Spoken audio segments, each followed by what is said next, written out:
오늘 하나님께서 우리에게 주시는 말씀은 누가복음 18장 1절로 8절입니다. 신약성경 126페이지 누가복음 18장 1절부터 8절까지 우리 다 같이 일어나셔서 한 절씩 교독하여 봉독하도록 하겠습니다. 예수께서 그들에게 항상 기도하고 낙심하지 말아야 할 것을 비유로 말씀하여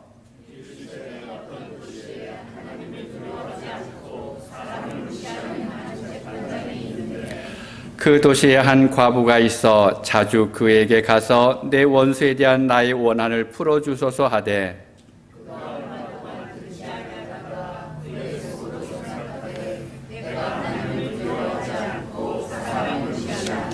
이 과부가 나를 번거롭게 하니 내가 그 원한을 풀어주리라. 그렇지 않으면 늘 와서 나를 괴롭게 하리라 하였느니라.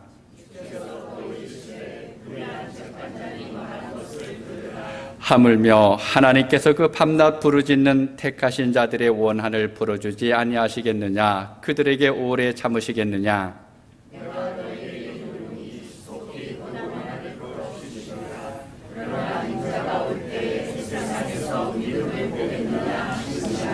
아멘. 자리에 앉으시기 바랍니다. 오늘 읽은 본문은 지난주에 설교하면서 잠시 언급했었던 예수님께서 비유를 하신 말씀입니다.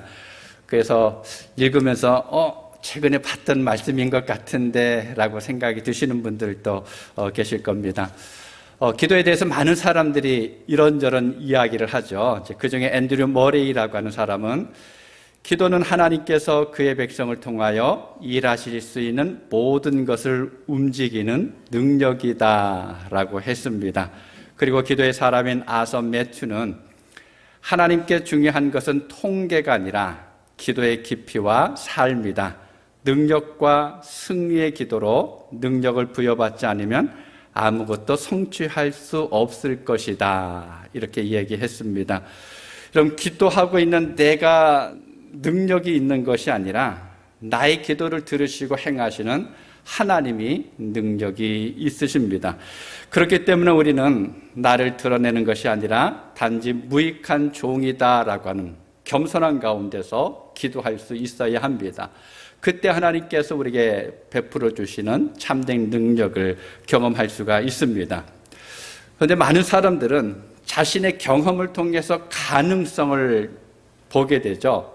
확률적인 것을 자꾸만 찾게 됩니다. 그래서 생각하면서 확률이 높은 가능성이 있는 것들에 대해서는 사람들이 열심히 합니다. 그것을 붙들고 기대하면서 살아갑니다. 그런데 기도는 그렇지 않습니다. 기도는 경험적이고 이성적인 계산이 아니라 믿음으로 나가는 것입니다. 아니, 기도 자체가 믿음입니다. 기도할 수 있다라고 하는 것은 내 안에 하나님을 향한 믿음이 있다라고 하는 증거입니다. 여러분, 성도의 특권 중에 하나가 전능하신 하나님, 모든 것을 다스리신 하나님께 기도할 수 있다라는 것입니다. 여러분, 아무나 그 하나님 앞에 기도할 수 있는 것이 아닙니다. 성도이기 때문에 가능합니다. 그 중에서 지칠 줄 모르고 지속해서 또 꾸준히 간절하게 함께 기도하는 것은 믿음이 성숙된 사람, 하나님을 확신하는 신앙인만이 할 수 있는 귀한 능력입니다. 환경을 바라보면서 실망하지 않고 기도하는 사람, 여러분 단일을 한번 생각해 보시기 바랍니다. 지금 자기 자신 앞에 사자굴이 놓여져 있습니다. 기도하면 사자굴에 던져질 수밖에 없습니다. 아니, 실제로 다니엘은 사자굴에 던져져 있었습니다. 그럼에도 불구하고 기도할 수 있는 사람, 죽음이라고 하는 그 위기가 임박해져 있는 순간에도 불구하고 여전히 기도할 수 있는 사람, 결국에는 하나님의 인도하심을 맛보게 될 것입니다. 나는 아닌데, 내 생각에는 다 끝났는데, 그런데 하나님께서 그 순간에 일하시는 것을 경험하게 됩니다. 그런데 여러분 어떻습니까?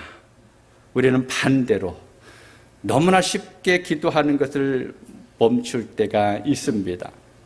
기도의 응답이 없다고 좌절하고 실망하고 포기할 때가 없습니까?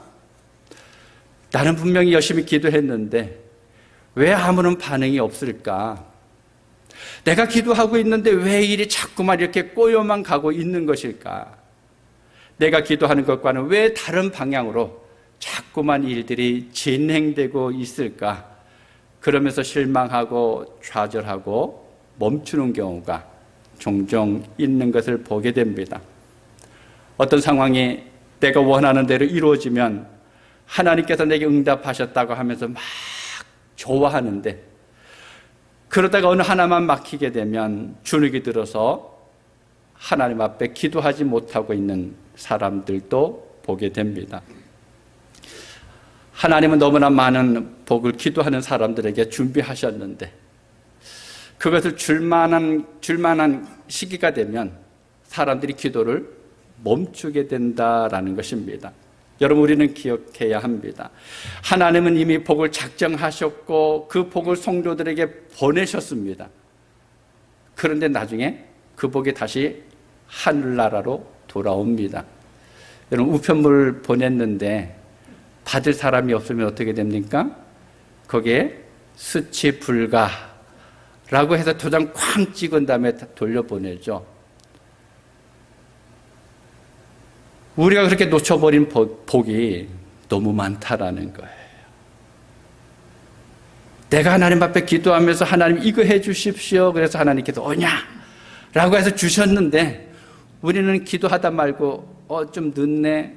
라고 해서 기도를 포기하면 하나님이 보내신 그 복이 다시금 돌아가게 됩니다. 혹시 여러분 그런 경험하신 적이 없으신가요? 오늘 본문의 말씀을 하시기 전에 예수님께서 누가복음 17장 마지막 부분에 보면 하나님의 나라가 이루어질 때에 대해서 말씀합니다. 그러면서 노아의 때와 소돔과 고모라의 때를 말씀하십니다. 노아의 시대 사람들은 하나님의 말씀을 무시했습니다. 이 사람들은 경건하지 않았습니다. 이기적 목적으로 악을 행하면서 살았습니다. 이런 사람들의 악함을 보시고 하나님께서 세상을 심판하실 것을 작정하셨습니다. 그리고 노아에게 방주를 지으라라고 말씀하셨습니다. 여러분, 그 사이에 노아가 사람들에게 분명하게 선포했을 것입니다. 하나님께서 세상을 멸하실 것이라고, 하나님께로 돌아오라고 분명히 이야기했을 텐데, 그런데 사람들은 여전히 깨닫지 못하고 계속 그 길을 갑니다. 결국 노아의 8 식구만 구원을 받았습니다. 소돔과 고모라가 심판을 받을 때도 마찬가지였습니다. 10명의 의인이 없어서 결국에는 하나님의 심판을 받을 수밖에 없었습니다. 오직 아브라함의 조카인 롯과 2 딸만이 겨우 구원을 받았습니다. 이런 말씀을 하시면서 예수님께서 누가복음 17장 30절에서 인자가 나타나는 날에도 이러하리라 라고 말씀하셨습니다. 하나님의 말씀을 무시하고 경건하지 않고 자기만 사랑하고 악을 행하는 것이 자연스러운 그러한 시대를 살아가고 있는 성도들이 어떻게 그 세상을 살아가야 하는지를 비유로 말씀하시는 것이 오늘 말씀입니다. 여러분, 주님이 다시 오실 때까지 어떻게 살아가시겠습니까? 여러분, 어떤 모습으로 살아가려고 작정하고 있습니까? 우리가 마지막 때에 어떻게 해야 될까요? 오늘 본문 1절을 함께 읽도록 하겠습니다. 예수께서 그들에게 항상 기도하고 낙심하지 말아야 할 것을 비유로 말씀하여. 예수님께서 왜 이 비유로 말씀하셨을까요? 그것은 바로 노아 시대나 소돔과 고모라와 같은 시대를 살아가고 있는 성도들에게 항상 기도하고 낙심하지 말아야 할 것을 가르쳐 주시기 위해서입니다. 주님이 세상에 다시 오실 그날까지 성도로 살아가기 위해서 우리가 꼭 해야 할 것이 있는데 그것은 항상 깨어서 기도하는 것입니다. 비록 지금 당장 응답이 없다 할지라도, 내가 그렇게 밤을 새워가면서 하나님 앞에 간구했는데도 불구하고 아무런 반응이 없다 할지라도 하나님께 기도하는 것을 포기하거나 낙심하지 말아야 합니다. 예수님께서 비유로 말씀하신 것이 무엇입니까? 어떤 도시에 하나님을 두려워하지 않고 사람을 무시하는 재판관이 있었습니다. 그리고 그곳에 남편을 이런 한 과부가 살고 있었습니다. 뭐 구약 시대나 신약 시대나 또 지금도 마찬가지겠죠. 당시 사회에서는 남편은 주 노동 수단이었습니다. 아니 한 가정의 보호자였습니다. 남편이 있으면 그만큼 좀 더 풍족하게 살아갈 수 있지만 없으면 힘들게 살아갈 수밖에 없습니다. 그런데 본문에 나오는 과부가 어떻게 남편을 잃었는지는 모르겠지만 이 여인이 보호자와 삶의 울타리가 사라진 이 여인이 지금 어떤 억울한 일을 당해서 고통을 겪고 있다는 거예요. 예수님께서는 하나님을 두려워하지 않냐고 사람들을 무시하는 한 재판관과 억울한 일을 당한 한 과부, 힘과 권력을 가지고 있는 사람과 아무런 힘도 없는 이 사람, 이 갈등 구조를 이야기하면서 사람들의 관심을 집중시키셨을 것입니다. 여러분, 당시 사회에서 아무런 힘이 없었던 이 과부는 그 당한 어려운 고통스러운 문제를 해결하기 위해서 재판관이 불의하다라고 하는 사실을 알매도 불구하고 찾아갔습니다. 한 번만 찾아갔나요? 반복해서 가고 있죠. 우리가 읽은 성경에 보면 자주 그에게 가서라고 이야기합니다. 근데 헬라어 성경을 보게 되면 갔다라고 하는 이 헬라어 단어가 헬라에는 문법적으로 특별한 그런 문법이 있습니다.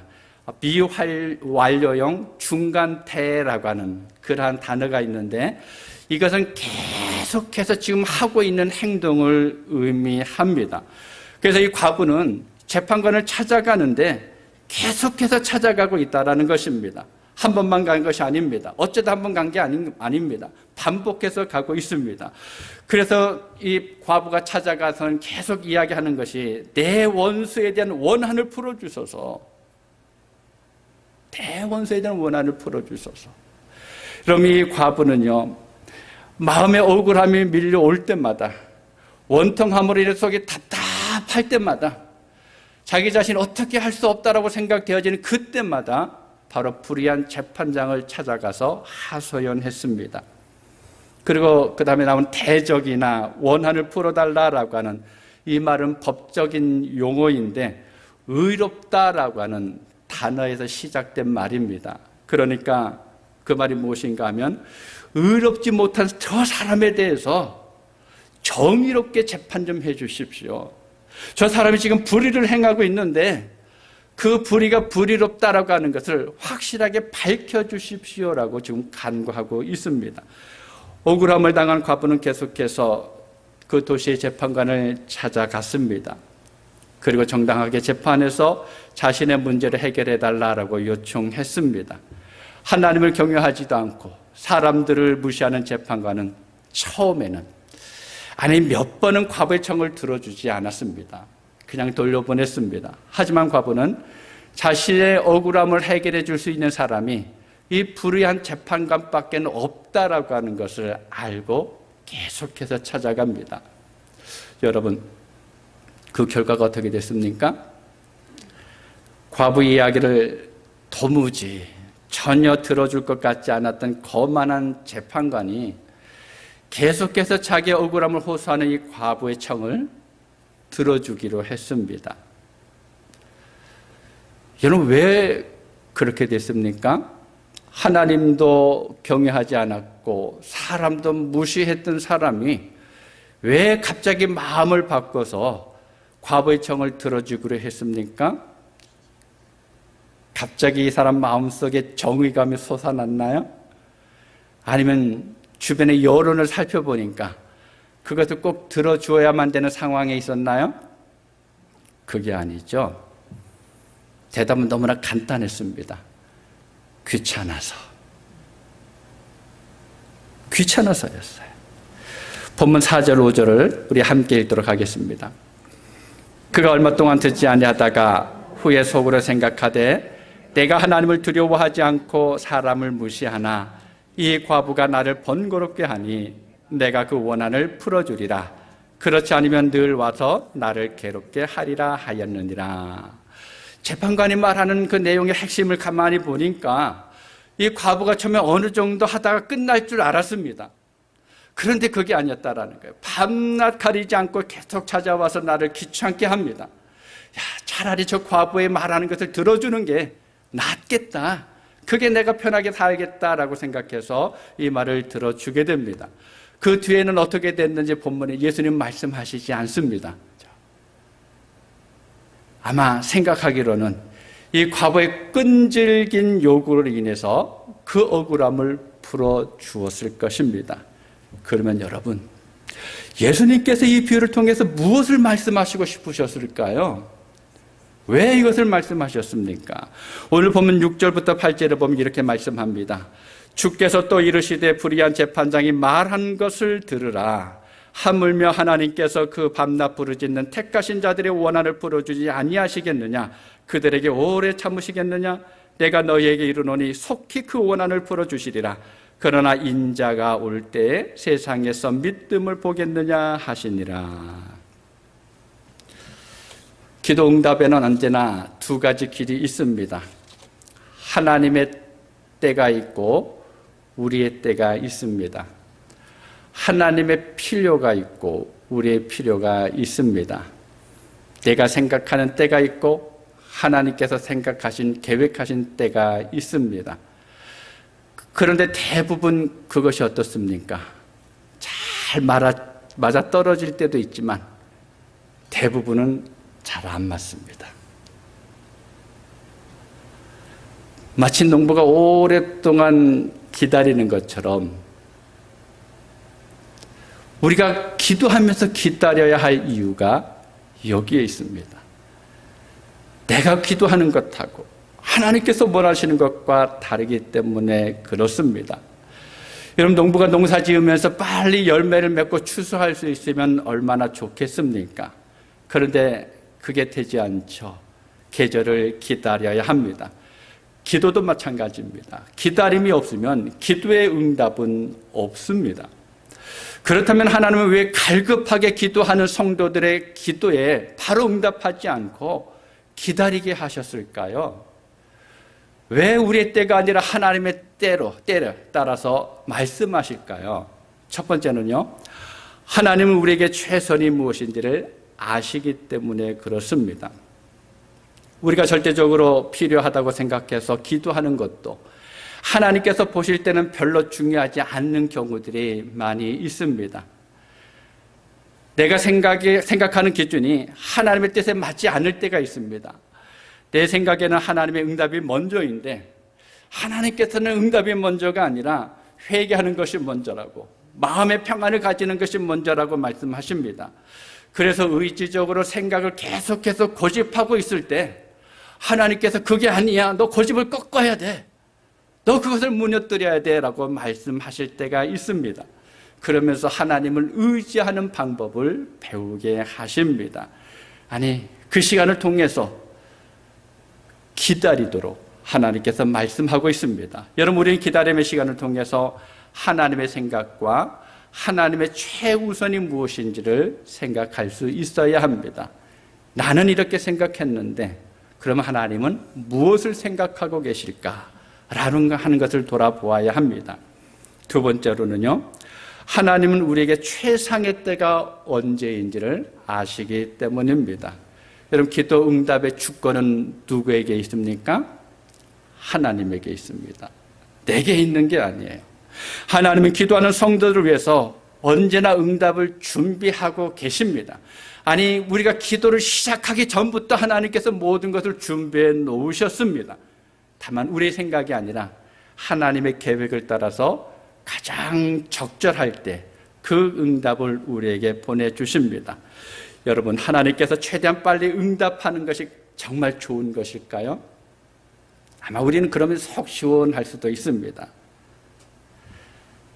우리는 그렇게 생각하지만, 그러나 너무 빨리 응답을 받다 보면, 기도하자마자 매번 하나님께서 우리의 응답을 해 주신다 그러면 우리는 하나님이 주시는 복을 누리지 못합니다. 하나님의 은혜를 깨닫지 못합니다. 하나님을 발견하지 못합니다. 하나님의 돌보심을 우리는 경험하지 못합니다. 어떻게 생각할까요? 그냥 그저 그 모든 것들이 우연히 자연스럽게 그냥 아무것도 아닌 것처럼 이루어진 것으로 생각을 하게 됩니다. 하나님은 무엇보다도 우리의 신앙이 자라고 성숙하게 되는 그때를 가장 좋은 때라고 생각을 하십니다. 그래서 내 신앙이 변화되어질 때, 내가 하나님 앞에 한 걸음 더 가까이 나가려고 움직이는 그 순간에 하나님께서 말씀하실 때가 많이 있습니다. 세 번째로는요, 하나님은 무르익을 때를 아시기 때문입니다. 열매라고 해서 다 좋은 것이 아니죠. 설익은 열매는 먹을 수가 없습니다.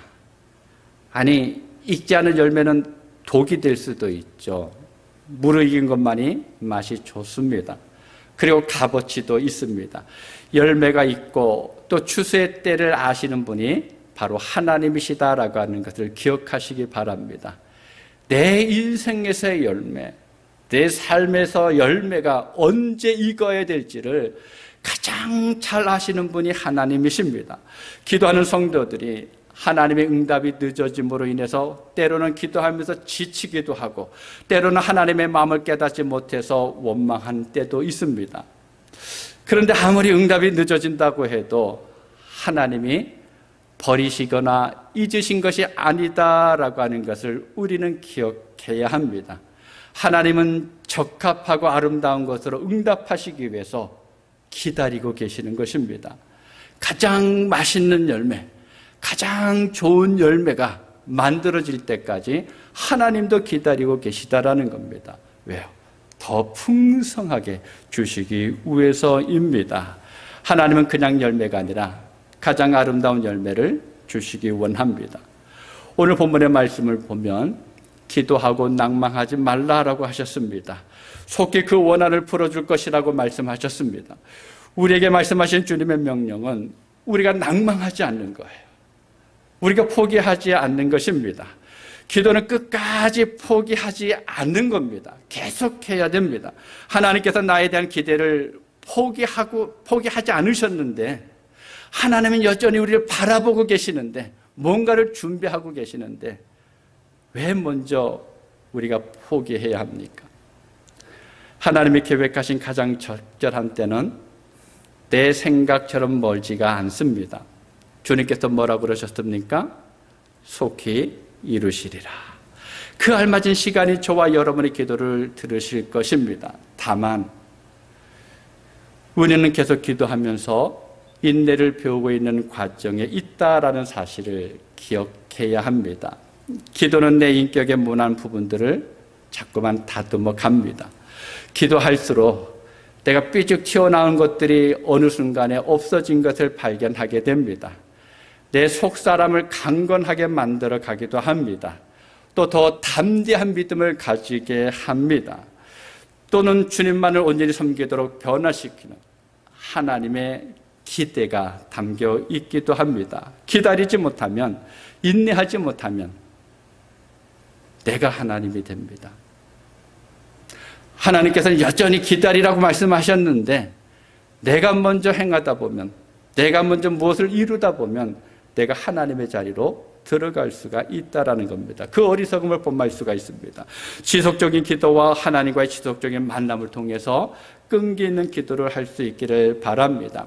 야고보서 5장 7절 8절에 보면 야고보 사도가 그러므로 형제들아 주께서 강림하시기까지 길이 참으라. 보라 농부가 땅에서 나는 귀한 열매를 바라고 길이 참아 이른 비와 늦은 비를 기다리나니 너희도 길이 참고 마음을 굳건하게 하라. 주님의 강림이 가까우시니라 라고 했습니다. 여러분, 기도는 하늘의 능력이 땅에 부어지는 통로다라고 이야기했습니다. 지칠 줄 모르고 끝까지 인내하며 기도하는 사람은 그 기도를 통해서 길이 열리게 될 것입니다. 인내하며 기도하는 자를 찾으신 하나님께서 오늘 이 시간에, 아니 우리가 기도할 때마다 조금만 더 기다려, 조금만 더 기도해 라고 말씀하시면 어떻게 해야 됩니까? 당연히 기다려야죠. 우린 더 기다릴 수 있어야 합니다. 인간의 생각으로 하나님을 판단하지 않기 위해서 기도하시기를 바랍니다. 여러분, 하나님은 우리가 무엇인가 대단한 존재이기 때문에, 특별하게 뛰어나기 때문에 기도에 응답하시는 것이 아닙니다. 하나님이 나의 하나님 되심을 기뻐하시기 때문에 응답하십니다. 미련하고 어리석은 우리를 불쌍히 여기시기 때문에 하나님은 말씀하십니다. 하나님이 내 아버지이시기 때문에 우리에게 말씀하십니다. 그런 하나님께 기도하는 것을 포기하지 않도록 여러분 도우심을 구하는 기도하시기 바랍니다. 지칠 때, 그만 기도하고 싶을 때마다 더 기도할 수 있게 해달라고 여러분 간구하시기 바랍니다. 끈질긴 기도할 수 있는 힘을 달라고 여러분 기도하실 수 있기 바랍니다. 아브라함도 그랬습니다. 야고보서 5장 11절에 보면 보라, 인내하는 자를 우리가 복되다 하나니 너희가 욥의 인내를 들었고 주께서 주신 결말을 보았거니와 주는 가장 자비하시고 긍휼히 여기시는 이시니라 라고 하면서 욥의 인내를 보라라고 했습니다. 여러분, 욥의 인내가 무엇입니까? 묵묵히 현재 당하고 있는 고난을 견디는 것입니다. 고난 때문에 하나님을 향한 믿음이 엎치락 뒤치락 하지 않고, 고난의 자리를 피하지 않고 외면하지 않고 묵묵히 믿음을 지키는 인내입니다. 하나님께서 자신의 기도에 아무런 반응이 없으신데도 하나님만 바라보고 있는 것입니다. 하나님 앞에 있는 자리를 지키는 인내입니다. 자신을 자랑하지 않고 오직 하나님만 향하는 인내였습니다. 요한계시록 14장 12절에 보면 성도들의 인내가 여기 있나니 그들은 하나님의 계명과 예수에 대한 믿음을 지키는 자니라 라고 하면서 성도들의 인내를 이야기하고 있습니다. 여러분, 어떤 인내였습니까? 믿음입니다. 예수에 대한 확고한 믿음입니다. 하나님의 말씀을 신뢰하는 믿음이었습니다. 그렇다고 그들의 상황이 좋아졌나요? 여러분, 이 상황들이 바뀌었습니까? 고난이 사라졌습니까? 아닙니다. 절대로 그렇지 않습니다. 여전히 극심한 고난이 있었고 환난이 있었습니다. 견디기 어려운 환경들이 계속됐습니다. 아니, 초대교회 성도들의 삶은 점점 더 그 고난이 심해졌습니다. 내가 그리스도인이라고 하는 그 이유 하나 때문에, 내가 예수님을 믿고 있다라고 하는 그 이유 하나 때문에 욕을 먹었고 손가락질을 당했고 자존심이 상하고 또 체면이 구겨지는 그런 상황인데도 거기에 대해서는 아무런 반응도 하지 않은 채, 그 일에 대해서는 이런저런 변명도 부끄러워하지도 않은 채 오직 하나님의 말씀과 예수님에 대한 믿음을 인내함으로 지키며 기도했습니다. 사랑하는 여러분, 지금 우리가 살아가고 있는 이 시대는 결단코 만만하지 않습니다. 살다 보면 억울한 일이 겹겹이 쌓일 때가 있습니다. 정의보다는 불의가 세상을 지배하는 것처럼 보입니다. 믿음의 삶을 살아가는 것보다 믿음 없이 살아가는 것, 그래서 내 마음대로 살아가는 것이 더 현명한 것처럼 보이기도 합니다. 그러한 시대를 살아가고 있는 우리를 바라보시면서 주님께서 하시는 말씀이 무엇입니까? 항상 기도하고 낙심하지 말아라. 항상이라고 합니다. 우리는 모든 시간 기도할 수 있어야 합니다. 그럼에도 불구하고 또 낙심하지 말아야 합니다. 오늘 함께 예배하는 사랑하는 그레이스 성경교회 성도 여러분, 마리티 프리먼이라고 하는 사람이 이런 말을 했습니다. 주님은 절대로 당신을 포기하지 않으십니다. 당신도 어찌 되었든 주님을 포기하지 마세요. 하나님께서 포기하신 적은 한 번도 없습니다. 하나님께서 손을 놓으신 적은 한 번도 없습니다. 그런데 내가 손을 놓고는 하나님은 나를 포기하셨어 라고 말할 때가 있습니다. 아니에요. 하나님은 결코 우리를 포기하지 않습니다. 그래서 우리도 포기하지 말아야 합니다. 사랑하는 여러분, 낙심하지 않고 기도할 때 나에게 응답하신 하나님을 바라보고 인내하면서 나의 때가 아니라 하나님이 작정하신 가장 적합한 때에 그것도 가장 아름다운 열매로 응답하시리라 라고 하는 것을 믿으면서 인내로 기도하면서 살아갈 수 있는 여러분 되실 수 있기를 바랍니다. 내가 살아가는 삶이 힘들어질수록 그래, 주께서 말씀하실 때가 다 된 거야, 이제 주님이 행하실 거야 라고 하는 그 믿음 안에서 하나님 앞에 나가는 여러분 모두가 되시기를 주님의 이름으로 축복합니다. 기도하겠습니다. 아버지 하나님 감사합니다. 예수님께서 한 과부의 이야기를 통해서 우리가 항상 기도하고 낙심하지 말라라고 말씀하셨습니다. 아버지 하나님, 우리가 험한 세상을 살아갑니다. 온갖 일이 내 뜻대로 되지 않을 때가 많이 있습니다. 아니, 억울할 때가 있습니다. 힘들 때가 있습니다. 눈물을 흘릴 때가 있습니다. 아파할 때가 있습니다. 괴로워할 때가 있습니다. 그런 세상을 우리가 살아가고 있는데 주님께서 그런 우리를 위해서 말씀하셨습니다. 기도해라. 하나님께서 속히 이루실 것이다. 낭망하지 말라. 하나님께서 그 일을 붙잡아 주실 것이라. 끝까지 기도해라. 하나님께서 포기하지 않을 것이다. 그러니까 너희도 포기하지 말고 끝까지 기도하라 라고 말씀하셨습니다. 아버지 하나님, 이 말씀을 늘 기억하면서 주의 사랑하는 성도들이 이 땅을 살아가면서 하나님 앞에 기도하는 것을 멈추지 않게 하시고 하나님께서 가장 좋은 때에 가장 좋은 것을 내게 주실 것을 기대하면서 하나님을 향한 믿음을 지켜가고 기도할 수 있는 주의 백성들 되게 하여 주시옵소서. 우리의 모든 삶을 주님께 맡겨드리옵고 예수님의 이름으로 기도하옵나이다. 아멘.